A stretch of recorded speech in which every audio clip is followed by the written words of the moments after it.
मैं आपको आपकी ताकत एहसास कराते हुए चार पंक्तियां आपके सम्मान में पढ़ता हूं। बड़े व्यंग्यकार आदरणीय घनश्याम अग्रवाल बैठे हैं, हास्य व्यंग के बड़े कवि आदरणीय प्रताप भाई और मेरी बहुत आदरणीय कवित्री अर्चना जी और भाई अनिल चौबे। मैं इन सब की उपस्थिति में व्यंग की, शुद्ध व्यंग की चार पंक्तियां आपको सुनाता हूं कि मन मानियों का दौर जिन्होंने चलाया और खोए रहे रात दिन राबड़ी के प्यार में। ये मत समझना कि जात वाले हैं तो छोड़ दूंगा, अब आनंद भी लेना और अगर जहां आपको लगे वहां आप ताली भी बजा सकते हैं कि मन मानियों का, पहले नहीं, मन मानियों का दौर जिन्होंने चलाया और खोए रहे रात दिन राबड़ी के प्यार में, बाटे नहीं जनता के रंच मात्र दुख दर्द, सारा चारा खा गए थे एक ही डकार में। कि मन मानियों का दौर जिन्होंने चलाया और खोए रहे रात दिन राबड़ी के प्यार में, बाटे नहीं जनता के रंच मात्र दुख दर्द, सारा चारा खा गए थे एक ही डकार में। भूल गए गौरवीय गान माता भारती के, भूल गए गौरवीय गान माता भारती के, डूब सके एक बार भी न गंगाधार में। वो लोकतंत्र की जो कल ऐसी तैसी कर रहे थे, ऐसी तैसी हो गई है यूपी और बिहार में। लोकतंत्र की जो कल ऐसी तैसी कर रहे थे, तो लोकतंत्र का कमाल कैसा मचा है बवाल, डिंग हाँ कुशेर सारे सर्कस में आए हैं। साइकिल चली नहीं, लालटेन जली नहीं, हाथी वाले कहीं खाता खोल नहीं पाए हैं। अगली पंक्ति पर आप उछल जाएंगे और अगर उछल जाएं तो मैं फिर उछाल की तालियां देखना चाहता हूं कि लोकतंत्र का कमाल कैसा मचा है बवाल, डिंग हाँ कुशेर सारे सर्कस में आए हैं। साइकिल चली नहीं, लालटेन जली नहीं, हाथी वाले कहीं खाता खोल नहीं पाए हैं। वो झाड़ू लेके दिल्ली चमकाने निकले थे भैया, दिल्ली ठीक करने गया था तो खांसी ठीक करने पहुंच गया। कि झाड़ू लेके दिल्ली चमकाने निकले थे भैया, ताओ ताओ में ही वो तिहाड़ घूम आए हैं। वो सड़कों का जाल सारे देश में बिछाने वाले, ऐसी हवा चली खुद सड़कों पे आए हैं। सड़कों का जाल सारे देश में बिछाने वाले, सड़कों का जाल सारे देश में बिछाने वाले, ऐसी हवा चली खुद सड़कों पे आए हैं। सड़कों का जाल, एक हमारे वो हैं कुंवारे अखंड जो पास नहीं हुए, अभी तक नहीं पहुंचे, पप्पू अच्छा पहुंच गए, वाह। उनकी शादी नहीं हो रही। मैंने बोला आप तो कर लो, बोले मुझे लोग प्रधानमंत्री बनाना चाहते। मैंने कहा अब तो मोदी जी बन गए, 10-15 साल तो स्कोप दिख नहीं रहा, शादी ही कर लो। बोले करना चाहता हूं लेकिन मुझे लोग पार्टी का अध्यक्ष बनाना चाहते हैं।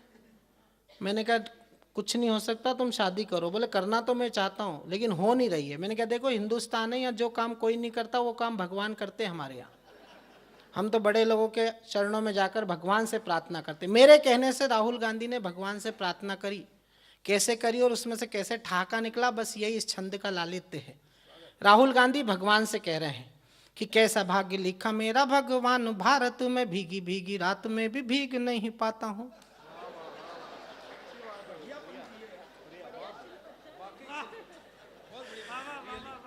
कुंवारे भी दो प्रकार के होते हैं स्वामी जी। एक तो वो कुंवारे होते हैं जो ब्रह्मचर्य का पालन करते हैं और समाज के लिए जीवन न्यौछावर करते हैं, वो जबरदस्त कुंवारे होते हैं। और एक राहुल गांधी के संप्रदाय के कुंवारे होते हैं, वो जबरदस्ती कुंवारे होते हैं। कि कैसा भाग्य लिखा मेरा भगवान, भारत में भीगी भीगी रात में भी भीग नहीं पाता हूँ। सारी दुनिया सुहाने सपनों में खोती है, तो मैं तो आधी रात उठ उठ डर जाता हूँ। और देशी और विदेशी भव्य भोजनों को छोड़कर, देशी और विदेशी भव्य भोजनों को छोड़कर झोपड़ी में रूखी सूखी रोटियां चबाता हूँ। और माशुका की जुल्फें तो भाग्य में नहीं है मेरे, ममता मुलायम के नखरे उठाता हूँ। माशुका की जुल्फें तो भाग्य में नहीं है मेरे। अच्छा हमारी तो किस्मत ही खराब है, हम जिसको भी दिल्ली सजा धजा के बेचते हैं वो सबसे पहले इस्लामाबाद दोस्ती का प्रस्ताव लेकर जाता है। इन बड़े लोगों को बीच में इलाहाबाद तो दिखता ही नहीं है। हमने अटल जी को प्रधानमंत्री बताया, अटल जी दोस्ती का प्रस्ताव लेकर गए तो विवाह का प्रस्ताव लेकर लौट आए। एक 38 साल की आत्या शमशाद अटल जी से बोली, अटल जी हम शादी के लिए तैयार हो, मेहर में कश्मीर दे दो। पाकिस्तान हमारे लिए तनाव का विषय नहीं है, पाकिस्तान अब हमारे लिए दया का विषय है। आप तो संभ्रांत लोग हैं, पढ़े लिखे लोग हैं, बड़े शहर में रहते हैं। गांव में रहने वाली दो ठेठ ग्रामीण महिलाएं, इंदौर के पास देपालपुर एक छोटा सा गांव है, वहां दो महिलाएं कंडे थाप रही थी। वो कंडे गाय के गोबर के बनते हैं, इस पंडित को बताना चाहता हूं। वो थापते गोबर का काम करते करते एक ग्रामीण महिला ने दूसरी ग्रामीण महिला से कहा कि ये नवाज शरीफ के कीड़े पड़ेंगे। तो दूसरी उसी ताव में बोली, पहले कीड़े से पूछ पड़ेंगे कि नहीं पड़ेंगे। हिंदुस्तान में छोटे से छोटा चुनाव हो या बड़े से बड़ा कोई काम करना हो, चोटी से लेकर एड़ी तक का जोर लगाना पड़ता है। बिना चुनाव लड़े जो राष्ट्रपति बना था मुशर्रफ, जो भारत में घुसा था कारगिल के रास्ते, वो अब विदेशों में मकान ढूंढ रहा है खुद के जिंदा रहने के लिए। ये वहां के राष्ट्राध्यक्षों की ओरिजिनल औकात है। जब वो राष्ट्राध्यक्ष बने थे, राष्ट्रपति बने थे, तो बिना ओवर कॉन्फिडेंस में इतने थे कि अपने फोटो वाले डाक टिकट जारी करवा लिए थे। बिक नहीं रहे थे तो अधिकारियों को बुला के डांटा, बोले बिक क्यों नहीं रहे हैं? बोले सर ये चिपक नहीं रहे हैं। तो उसने कहा गोंद अच्छा वाला लगवा। बोले सर गोंद अच्छा वाला लगवाया, लोग थूक उल्टी तरफ लगा रहे हैं।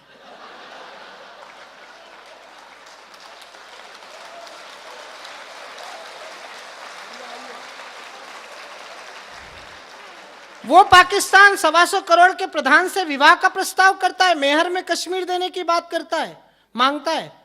या फिर एक वजीर आजम पाकिस्तान के हुए जिन्होंने हमसे कहा तुम्हारी लता मंगेशकर हमको दे दो, हम बदले में अधिकृत कश्मीर तुमको देते हैं।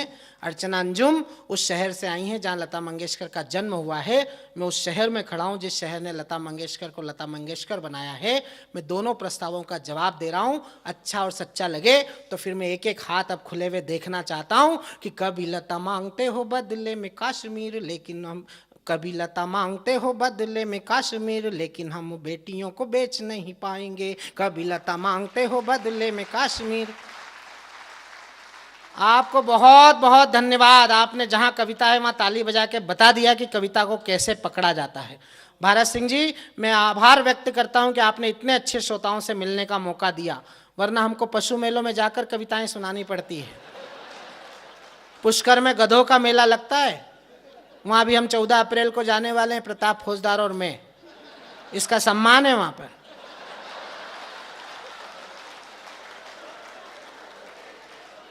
वहां देश भर के गधे के व्यापारी आते हैं, वो कवि सम्मेलन होता है, 16-16 कवि होते हैं, मैं संचालन करता हूं। रात रात भर हम उनसे कहते ध्यान दीजिए, वो कहते आप अपना काम कीजिए।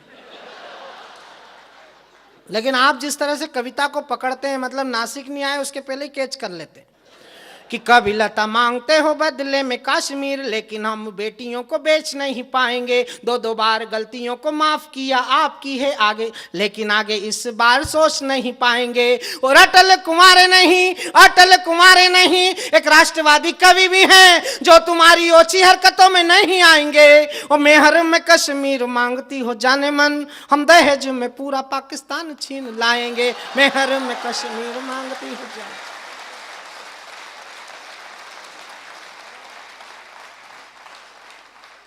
और अमेरिका के राष्ट्रपति हिंदुस्तान की यात्रा पर आए तो कुछ बुद्धिजीवियों ने उनसे संपर्क किया और उन्होंने हमारे प्रधानमंत्री को सलाह दी। यूएनओ में हमारी शिकायत हो रही कि हम बात नहीं करते। मैंने कहा हुजूर, अब हिंदुस्तान की सरकार बदल गई है, पहले मौन हुआ करते थे, अब माँ पीछे चला गया है, न आगे आ गया है, अब नमो की सरकार है।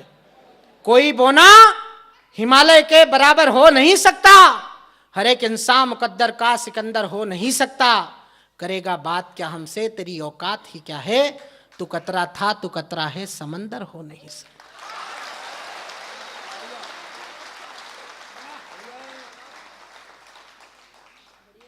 बाकी हमारे अमेरिका के वो, मतलब बताओ कैसे कैसे लोग सलाह दे रहे हैं। अभी वो आए थे ना एक राष्ट्रपति अमेरिका के, वो नरेंद्र मोदी जी के कान में कह गए, बोले पाकिस्तान के खिलाफ मोर्चा मत खोलना, हिंदुस्तान में रहने वाला 20-25 करोड़ मुसलमान विद्रोह कर देगा। मैंने कहा ओ ओबामा जी, कॉन्फिडेंस अलग बात है, ओवर कॉन्फिडेंस बहुत गलत बात है।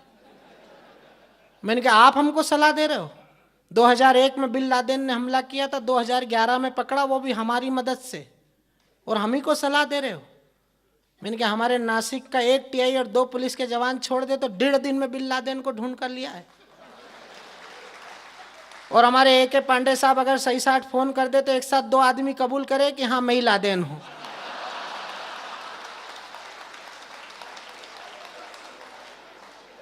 और मैंने क्या, आप हिंदुस्तान को नहीं जानते और हिंदुस्तान में रहने वाले मुसलमान को तो बिल्कुल नहीं जानते।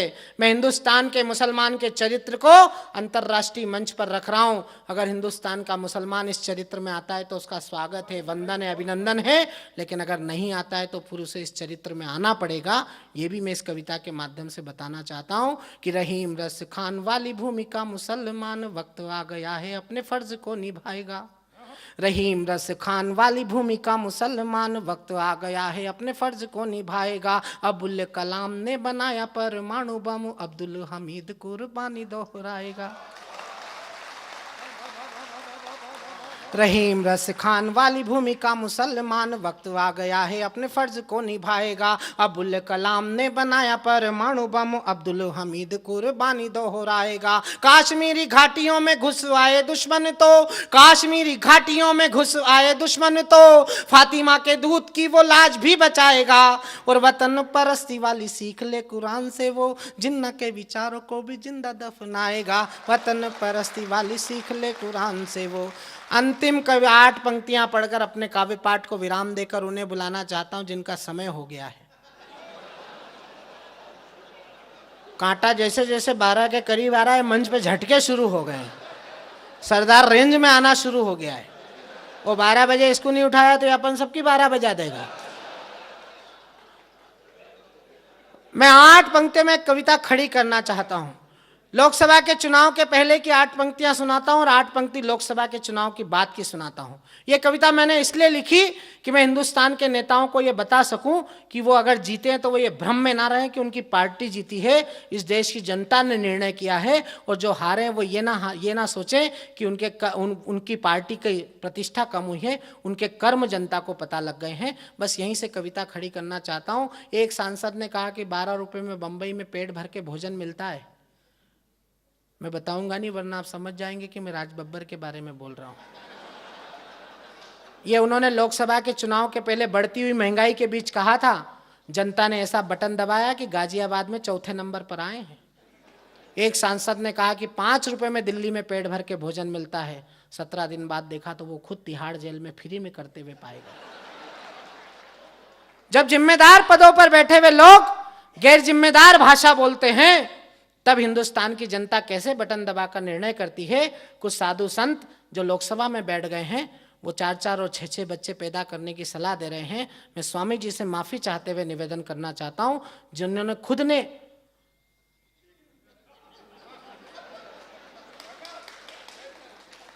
आप कैसे सलाह दे सकते हैं। बस कविता की भूमिका यही कि हिंदुस्तान की जनता इतनी समझदार हो गई है कि उनकी वाणी को, उनके कर्म को कैसे कंट्रोल करना। एक कविता खड़ी करना चाहता हूं कि राजनीति की भाषा ओछी हो गई थी। राजनीति की भाषा ओछी हो गई थी। ऐसा लगता था कि बुद्धि सो गई थी। मन के अंधे राह दिखाने लगते थे। लूले लंगड़े दौड़ लगाने लगते थे। आसमान छोटा बतलाने लगते थे। क्या कहना और क्या चिल्लाने लगते थे। जो भारत माता के बंटवारे के भी अपराधी थे। मन के अंदर शैतानी थी, तन से अवसरवादी थे। संस्कारों को गाली दी थी सामंती अंग्रेजों ने। भगवा को आतंक बताया था काले अंग्रेजों ने। तब 100 करोड़ का मेरा भारत भी सदमे में डूबा था। घोटालों षड्यंत्रों को लेकर चुनाव में कूदा था। तब जनता ने आगे बढ़कर लोकतंत्र को थाम लिया और बटन दबाकर जैसी करनी भरनी का परिणाम दिया।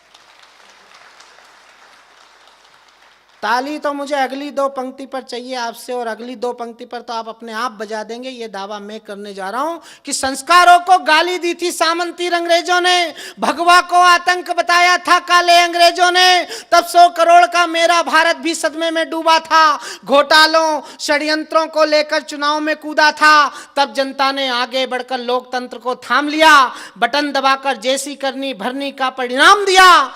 इस भोली जनता ने भाला फिर स्वाभिमान से गाड़ा है। मोदी आए जैसे नरसिम्हा ने खंबा फाड़ा है।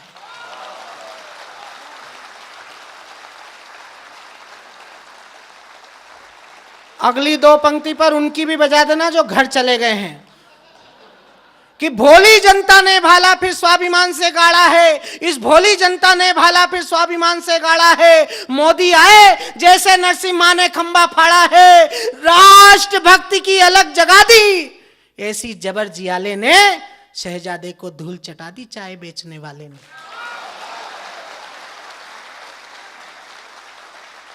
राष्ट्रभक्ति की अलग जगा दी ऐसी जबर जियाले ने, शहजादे को धूल चटा दी चाय बेचने वाले ने।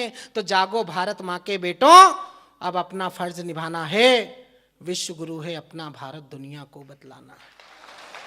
विश्व गुरु है अपना भारत दुनिया को बतलाना है। लाल चौक से लाल किले तक झंडे का अपमान हुआ था, गद्दारों को गद्दी सौंपी, खूनी कत्लेआम हुआ था। लोकतंत्र में लालू भालू चालू का सम्मान हुआ था, गांधी को गोली शेखर का गाली से अपमान हुआ था। राम लीला पर रामदेव के संग जो अत्याचार हुआ था, ऐसा लगता भारत में फिर डायर का अवतार हुआ था। आज वही बेटे अन्ना संग अंगारों पर लेटे हैं। दिल्ली शायद भूल गई थी हम ऊधम सिंह के बेटे। वो दिल्ली शायद भूल गई थी, वो दिल्ली शायद भूल गई थी हम ऊधम सिंह के बेटे हैं। तो इस भगत सिंह की फांसी का सम्मान बचाना ही होगा। विश्व गुरु है अपना भारत दुनिया को बतलाना होगा। विश्व गुरु है अपना। कविता खत्म हो गई, आपको ताली बजाना होगा।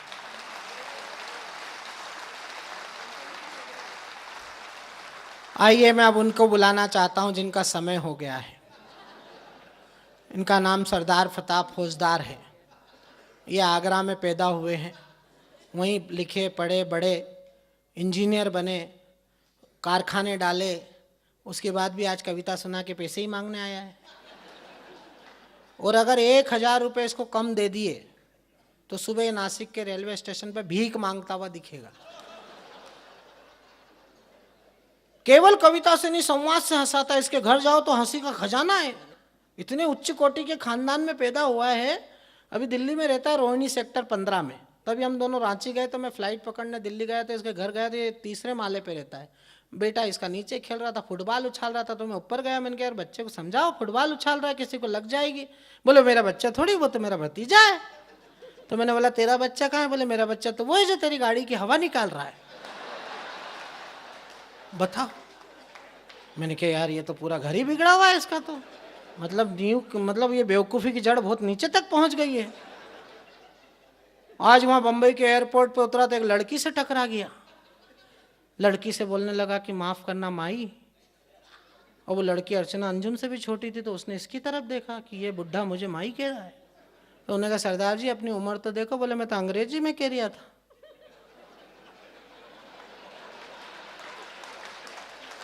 अच्छा कईयों को परसों तक समझ में आएगी, जब समझ में आए तब हंस लेना, कोई बात नहीं, कोई जल्दी नहीं। आगे गया तो एक महिला से टकरा गया। महिला ने कहा इडियट जानवर, तो ताली बजाने लगा। बोले वाह वाह आपने तो मेरे को पहचान लिया। मैंने बोला इसमें क्या पहचान लिया? बोले इसने कहा ना जानवर, इसमें जान ये है, मैं तो केवल वरीवर हूँ। और मैंने कहा सरदार रेंज में घड़ी देखी तो 12:15 बज रही थी दिन की 12:15 से लेकर इस समय की 12 बजे तक सरदार प्रताप फौजदार ने आपके नगर में जो कुछ देखा है, अब उसका इतिहास, नागरिक शास्त्र और अर्थशास्त्र वो मैं आपके हवाले करना चाहता हूँ। मैं इस कवि से केवल इतना कहना चाहता हूँ, छोटे साइज का सरदार है, ये भी 7 फीट का हुआ करता था, देश भर में घूम घूम के घिस के इतना हो गया है। और ये तो अभी तुम बुला लो, नहीं तो थोड़े दिन बाद ये शालिग्राम होने वाला है। और ये शालिग्राम होके किसी जसोदा की गोद में बैठे, उससे पहले मैं इसे आपकी गोद में छोड़ना चाहता हूं। और इससे केवल इतना कहना चाहता हूं कि श्वेत क्रांति का अमृतभाषी जब व्यंगों की बौछार करे तो काव्य जगत के उस सैनिक की विजय श्री मनोहार करे। आकर्षण आवाज से जो महफिल को सजा देता है, ये वो पौवा है जो बोतल का मजा देता है। जोरदार तालियां बजाइए। सरदार प्रताप फौजदार, नई दिल्ली, भारत, एशिया, धरती, ब्रह्मांड।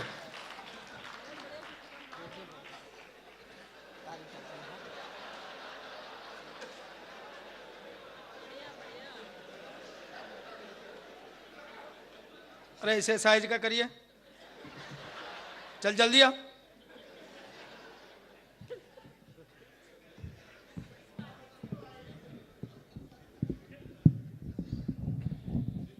2 इंच नीचा कर, ज्यादा नीचा हो गया बेटा, 1 इंच ऊपर कर, आधा इंच नीचे कर दे, 2 सूत ऊपर कर,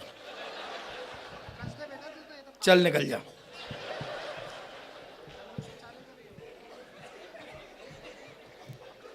ये दरअसल जब चुटकुले सरदारों पे पढ़ रहा था तो ये मुझे बड़े गौर से देख रहा था।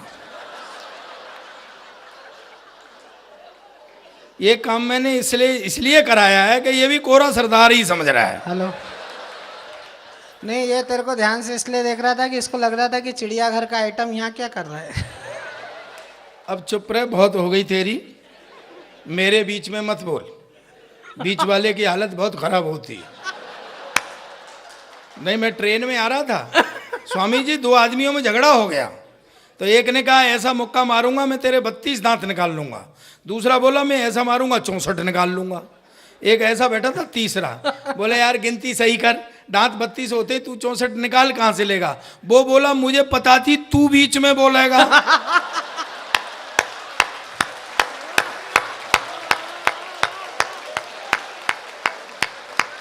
बढ़िया है सरदार, वाह। तो ये गिन के बैठे हुए, ध्यान रखना। माँ सरस्वती को प्रणाम करता हूँ, मंच को प्रणाम करता हूँ, आपकी पावन उपस्थिति को मेरा प्रणाम। और नेता बैठे हों तो साष्टांग दंडवत करता हूँ, स्वामी जी को प्रणाम करता हूँ। ये कोई नहीं जानते, मैं आपको जानता हूँ सर। नहीं, जब वो आसाराम का कांड हुआ था तब आप एक बार बाइट दे रहे थे टीवी पे, अच्छी बाइट दे रहे थे। एक बार तो मैं भ्रम में पड़ गया कि ये आसाराम बाहर कैसे आ गए। नहीं, मुझे मोतियाबिंद है यार, दूर का कम दिखाई देता है। मैं आपके चरणों में अपना सर रखता हूं, प्रणाम करता हूं। बैठ जा। तू सरदार का फोटो पहली बार ले रहा है क्या?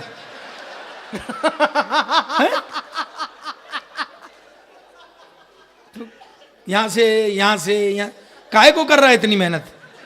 अरे बावड़े, सरदार का फोटो था, किसी साइड से ले ले, एक जैसा ही आता है भाई, वाह।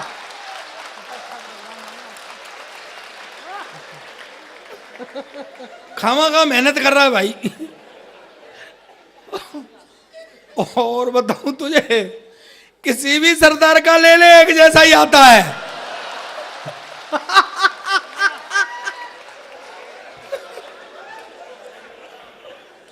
बहुत देर में नंबर आया।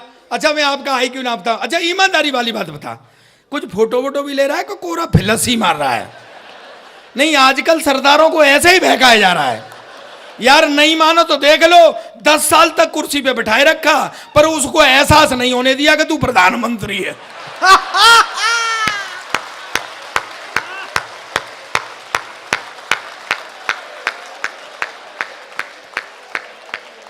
बढ़िया सरदार।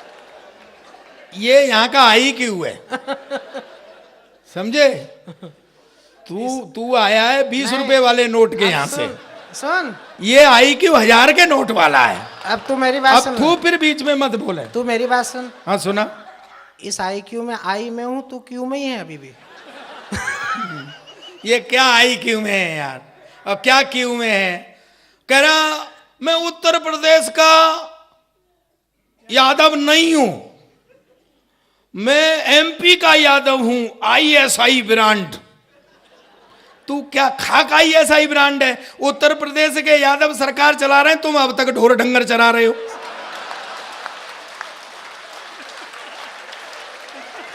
देखो भाई, ये बात तो सरदार जी ने सही कही। हम अभी भी अभी हम ढोर डंगर ही चला रहे हैं, और सबसे बड़ा मेरा ढोर ये खड़ा है। हाँ, तो गधों के साथ रहेगा तो आदमी सम्मान ही करवाएगा। क्या करे भाई? कह रहा पंडित, कह रहा ये चोटी है, अखिल ब्रह्मांड से वो आते हैं विचार, मेरा टावर है। बोले तेरे दाढ़ी से अर्थिंग कर चले जाते हैं। बेटा, अर्थ नहीं मिलता है तो वोल्टेज भी नहीं आते हैं। और नहीं मानो तो देख लो, इधर फुल करंट है, यहाँ लालटेन सी जल रही है। पागल। सरदार को छेड़ रहा है। तेरे को छोड़ बहन जी दिया, आई। तेरे को छोड़ दिया, यही क्या कम है? अरे तू क्या क्या छोड़ेगा? कह रहा मैं यादव हूं, मूर्ख नहीं हूं। स्वामी जी ये बात इससे किसने पूछी थी?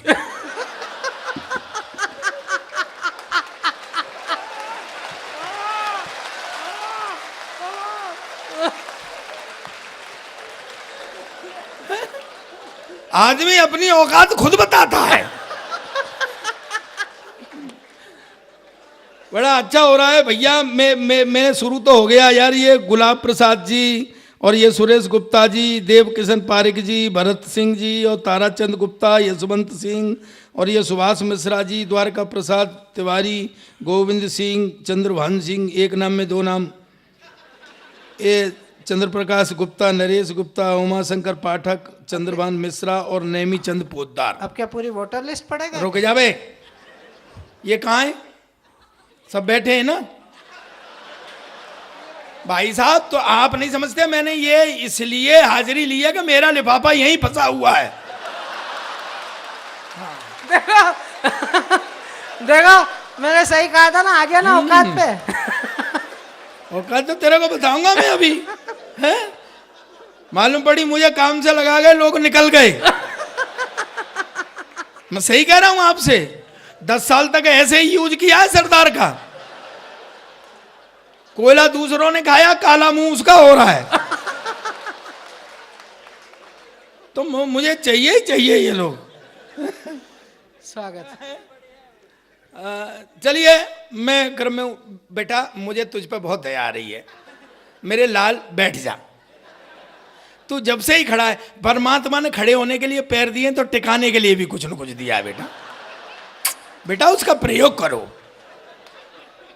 ये मशहूर वैज्ञानिक डार्विन का सिद्धांत है कि प्राणी जिस अंग से काम लेना बंद कर देता है, धीरे धीरे वो अंग विलुप्त हो जाता है। बैठ जा बेटा कहीं। सरदार भी विलुप्त अंगों की रक्षा करो बेटा। ये प्रजाति ऐसी है जो अनादि काल में थी और रहेगी। सरदार कभी खत्म नहीं होते। नेचुरल। क्योंकि एक सुन ले, हाँ। क्योंकि हम प्योर नेचुरल हैं, हाँ।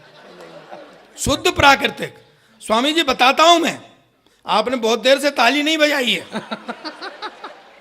अब के महाराज जरूर बजा देना, सच्ची बात हो तो, क्योंकि आप मेरे साड़ू लगते हैं इस रिश्ते में। पर वहां माता सवार हो जाती है।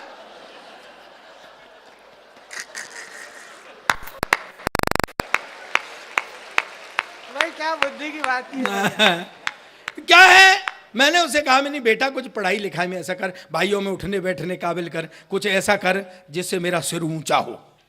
पता है रात के 12 बजे 2 तकिए लेके मेरे सिर के नीचे देने लग गया। मैं कहा साले तू क्या कर रहा है? कहता तू ही तो कह रहा था कि मेरा सिर ऊंचा कर। और मैं कहा बेटा ऐसे नहीं, कुछ पढ़ाई लिखाई में ऐसा करे जिससे मेरा सिर ऊंचा हो। तो सुबह तड़के आ गया, बोले पापा आज मेरे स्कूल में एनसीसी वाले अफसर ने आना है लड़का सेलेक्ट करने के लिए, भाई कुछ जनरल नॉलेज के बारे में बता दे। मैंने कहा बेटा एनसीसी वाले अफसर तो रिटायर मिलिट्री अफसर होते हैं, देशभक्ति की बात ज़्यादा करते हैं। तेरे से ये भी पूछ सकते हैं देश आज़ाद कब हुआ था, तो तू बता देना। सन 1942 में तैयारी सी होने लग गई थी, 47 में हो गया था। और ज़्यादा से ज़्यादा तेरे से ये पूछ सकते हैं कि भाई इसमें योगदान किसका किसका था, तो तू बता देना। वैसे तो सारी पब्लिक का योगदान था, पर नेहरू, गांधी, चंद्रशेखर, भगत सिंह जैसे लोगों का सबसे ज्यादा था। पर भाई जी वो तो बेड़ा गर्क करे आया।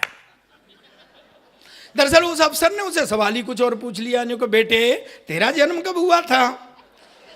कहता जी सन 1942 में तो तैयारी सी हो।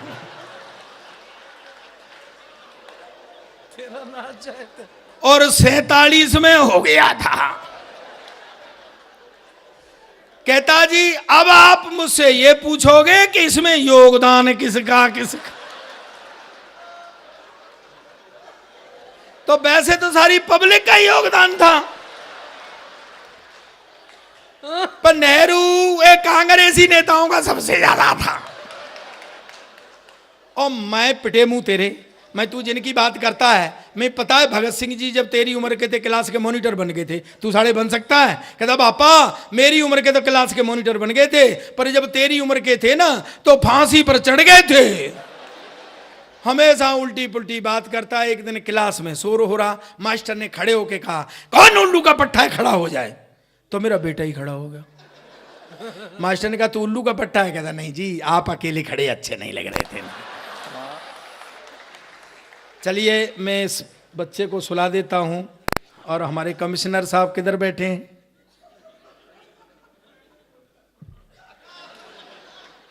सर आप बड़े सौम्य सरल लगते हैं, हालांकि मेरे पास न कोई दुकान है न कोई बारे से मैं आपकी चमचागिरी करूं, लेकिन आप अच्छे व्यक्ति हैं ऐसा मुझे बताया गया है।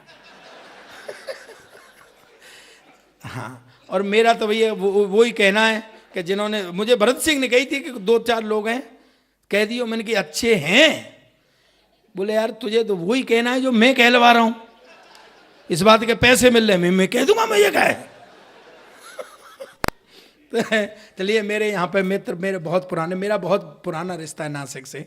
मैं यहाँ अब ब्रीफ केस लेकर के मैंने यहाँ रोड नापे हैं। अब मेरे मित्र बहुत पुराने मित्र, मेरे भाई जैसे दिलीप सिंह जी बेनीवाल बैठे होंगे कहीं, मैं उनको नमस्कार करता हूँ, प्रणाम करता हूँ। चलिए थोड़ी देर में मस्ती करा देता हूँ। जितने चुटकुले हैं सब सरदारों पर पढ़े जाते हैं, कभी आपने सोचा क्यों? मैं बताता हूँ। पहली बात तो यह कि हमारी आइडेंटिटी है। हाँ, ये आके कहे एक आदमी था तो क्या फिगर बनेगी भाई, लेकिन जैसे ही कहता है एक सरदार था तो एक फिगर बनती है। और दूसरी बात यह है दोस्तों, पहली बार ताली बजाने के लिए कह रहा हूं, दूसरी बात यह है कि जहां भोलापन और बहादुरी दोनों चीज इकट्ठी हो जाती हैं वहां मस्ती अपने आप उत्पन्न हो जाएगी। इसका एक उदाहरण देता हूं मैं आपको। मैं हिंदू माइथोलॉजी से आपको माइथोलॉजी से हाथ से निकाल के देता हूं, आप सुनना आराम से। 4 आदमियों को फांसी हो गई, हिंदू मुस्लिम सिख ईसाई, चारों खड़े, जेलर खड़ा, मजिस्ट्रेट खड़ा, इधर वो खटका खींचने वाला बैठा है, वो खड़ा हुआ। और उन्होंने कहा कि भाई चलो सबसे पहले ईसाई को खड़ा किया, बोले अपनी आखिरी इच्छा बताओ, अपने इष्ट को मनाओ। उसने बाइबल मंगाई और वो गॉड से मी एंड ऑल वो किया। जैसे ही फांसी के फंदे का खटका दबाया, फंदा गले तक आया, रुक गया। बोले भाई इसकी तो सुन ली गॉड ने, बच गया, उतारो। फिर भाई साहब प्लीज, भाई साहब